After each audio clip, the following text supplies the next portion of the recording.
Hey guys, Turtle here, and today another snapshot was released, so let's get right into that.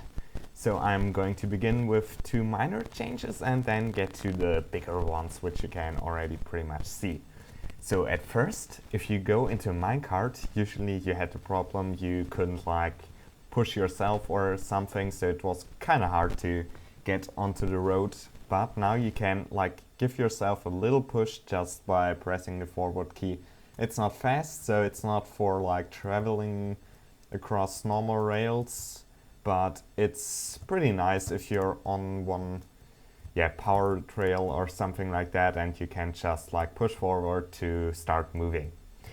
Then also snow was added to the creative mode, so you can place the overlay snow block, not just a massive snow block, which is pretty cool for those building stuff a lot and trying to decorate stuff more interesting and everything.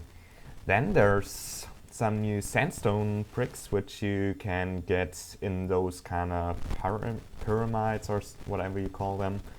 And yeah, they look kind of cool. And there's also sandstone stairs now, which is also something nice if you're into building stuff. Then there's this ender chest, which I will release a video in just less than an hour, because this has quite a few features and has some really cool stuff in it, so that's definitely something to look out for.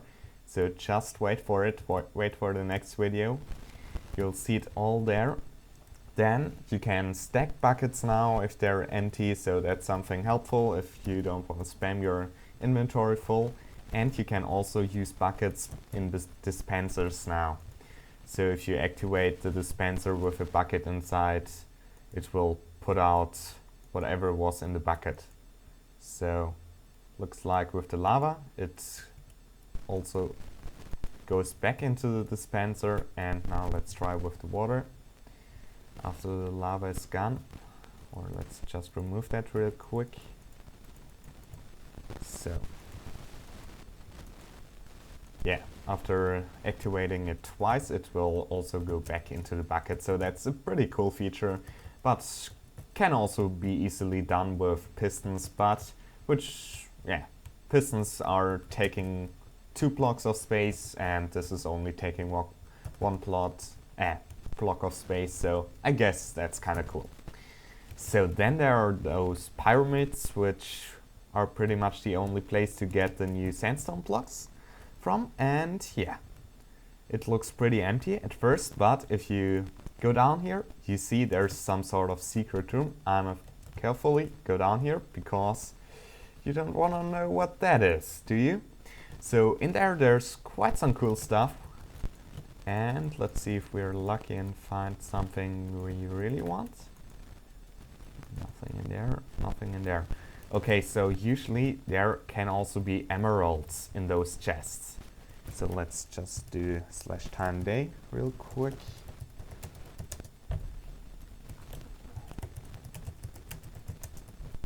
Alright, so now it's light again. So there can also be emeralds, which you can also randomly find like diamonds or whatever in the underground. And let's just spawn in some ore so you see how that looks. Right here it is. So let's place some of this.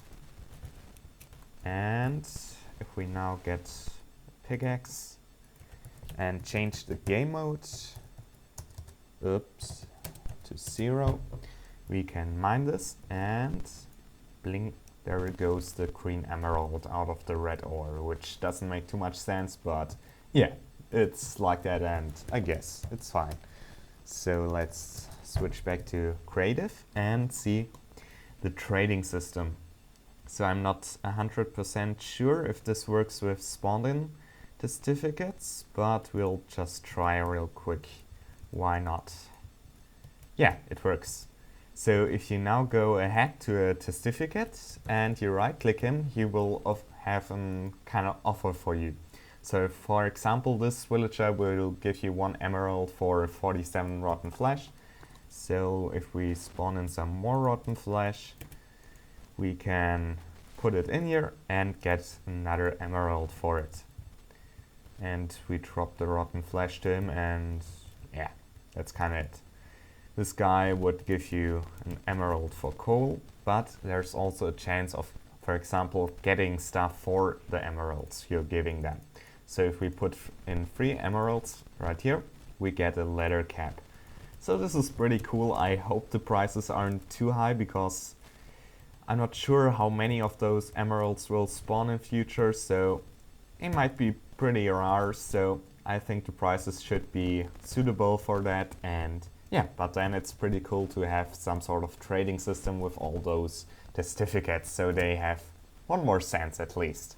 Then there's also like desert villages which are out of sandstone, which kind of looks better than it was previously, and the build generation generally has changed. I'm not sure if this is part of it, for example, that there's floating stuff like this, but this looks pretty sweet, I guess.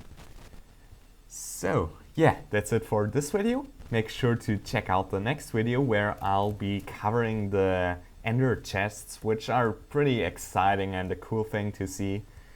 And yeah, so thanks for watching, bye bye.